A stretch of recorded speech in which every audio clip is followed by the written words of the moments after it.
Yog-Sothoth, the Beyond One, the Kian Gate, the All-in-One. Have you ever wondered how powerful Yog-Sothoth is? And will people leave me comments asking me if Yog-Sothoth can beat Goku? Honestly, I hope so, because the whole "but can he beat Goku though" is a funny meme. Now before we begin, here's my usual disclaimer. This video is part of a series covering the Lovecraftian gods, and honestly, this is probably the last video in that series. If you have not watched my previous videos, please watch them. You can find a playlist in the description. I am not trying to farm views here. To truly grasp the power of Yog-Sothoth, watching my previous videos is required. Now usually before I talk about powers, I like to cover the story of the character. Unfortunately, this time I cannot do that. Not because I don't want to, but because Lovecraft did not give us much information about Yog-Sothoth. We know some very minute things about him, but that's not enough to form a narrative. So, without a story to recount, we can jump straight away to his powers. Yog-Sothoth is the strongest thing in the fictional setting created by Lovecraft. But what exactly is it that makes me declare Yog-Sothoth as the strongest? Well, actually, it's very simple. Yog-Sothoth is the entirety of the fictional setting created by Lovecraft combined. From the smallest of bugs to the greatest of deities, everything in this setting is Yog-Sothoth.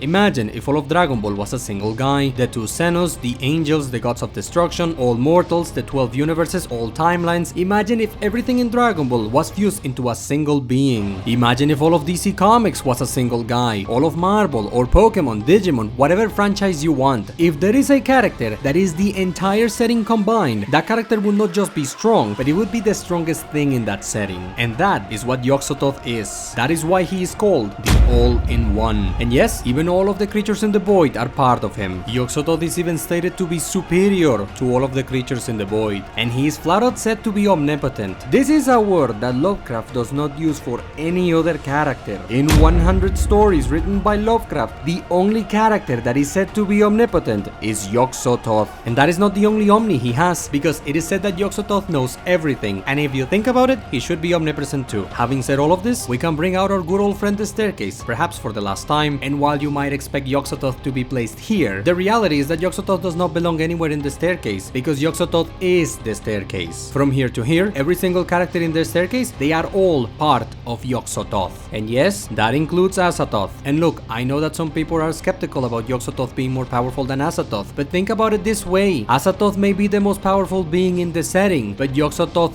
is the setting. Everything is part of Yog-Sothoth, including Azathoth. And that's really it for Yog-Sothoth. We just covered the reason why he's the strongest in the verse, but there is still some very minor powers we can talk about. Honestly, doing this is a waste of time. Yog-Sothoth is the entire setting. If a character in this setting can do something, Yog-Sothoth can do it too. But I like giving as much information as I can, so here are some very minor things Yog-Sothoth can do. Yog-Sothoth can take on avatar forms and enter the material sphere at will. Presumably using one of these avatars is how Yog-Sothoth impregnates a female human and has a son. Speaking of, this son of Yog-Sothoth is said to be immune to fire, so Yog-Sothoth should be as well. In addition, from Yog-Sothoth's perspective, a dreamer is insignificant, and the gods of Earth Yog-Sothoth considers small too. And lastly, Yog-Sothoth is very smart and capable of conversing with you. And that is it. Like I said, these are all very tiny things, but I like giving as much information as I can. Now, the video is not done. I still have things to say about Yog-Sothoth, but the rest of this video does not have to do with his powers. That said, let's continue and bring up the map I made. You see, between the ordered universe and the void, there is this thing called the ultimate gate. But what my map does not show is that between the ultimate gate and the ordered universe, there is a bunch more gates. To be precise, there is an infinite amount. When I first made this map, I purposely did not include this because I thought it would make things too convoluted, and my goal with this map was to represent the cosmology in the most simple way possible. Now, all of these gates, which Lovecraft called gates of slumber, are higher planes of existence, each transcendental to the previous one. And beyond all of these gates, as the name suggests, you find the ultimate gate. It is in the ultimate gate where Yog-Sothoth lives. In fact, the ultimate gate is Yog-Sothoth. You can think of the ultimate gate as Yog-Sothoth's body. What's really interesting is that the ultimate gate is pure light. Evil light, because Yog-Sothoth is evil, but light nonetheless, and the creatures in the void are weak to light. So it is actually Yog-Sothoth. It is actually the ultimate gate that prevents the creatures in the void from leaking into the ordered universe. That is why Yog-Sothoth is said to be the guardian and the gate. The question is, why is Yog-Sothoth doing this? He is clearly evil. What does he care about the ordered universe? In fact, why doesn't he destroy the ordered universe himself? And since we are asking questions, it is said that Yog-Sothoth feeds you to the creatures in the void if you seek him out. But why does he do this? Why does he bother feeding these creatures? All of these are good questions. Unfortunately, Lovecraft does not provide an answer to any of them. That does not mean we cannot come up with our own explanations, and you better believe I have my own headcanon, but officially, we do not know why Yog-Sothoth does the things he does. We also don't know anything about his birth. Lovecraft tells us that Yog-Sothoth knows when the creatures of the void were born, but does Yog-Sothoth know that because he's omniscient? Or does he know that because he was there to witness it, and therefore he is older than the other gods?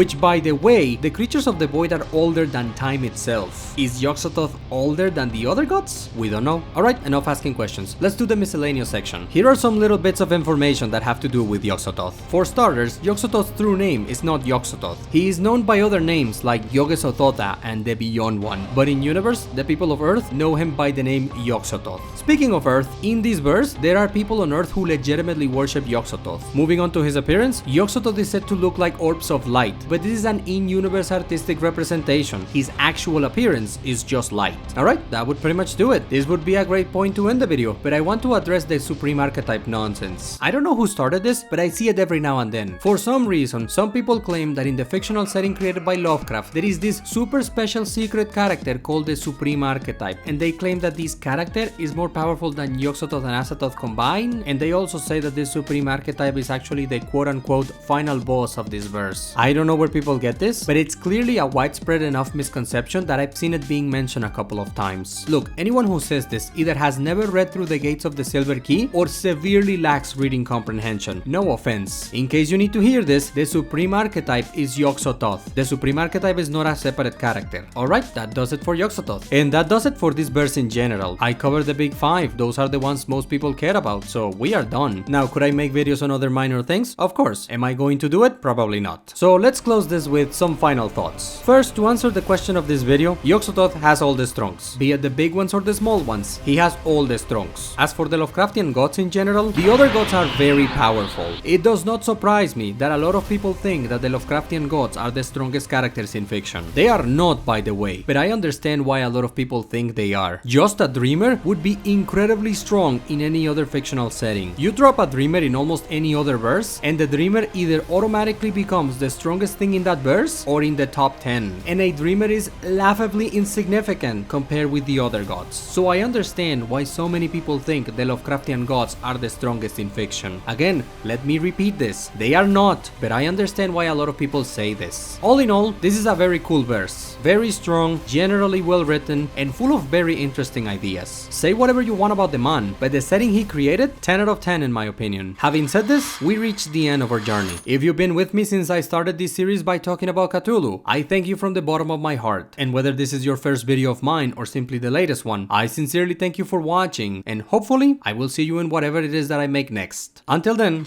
take care.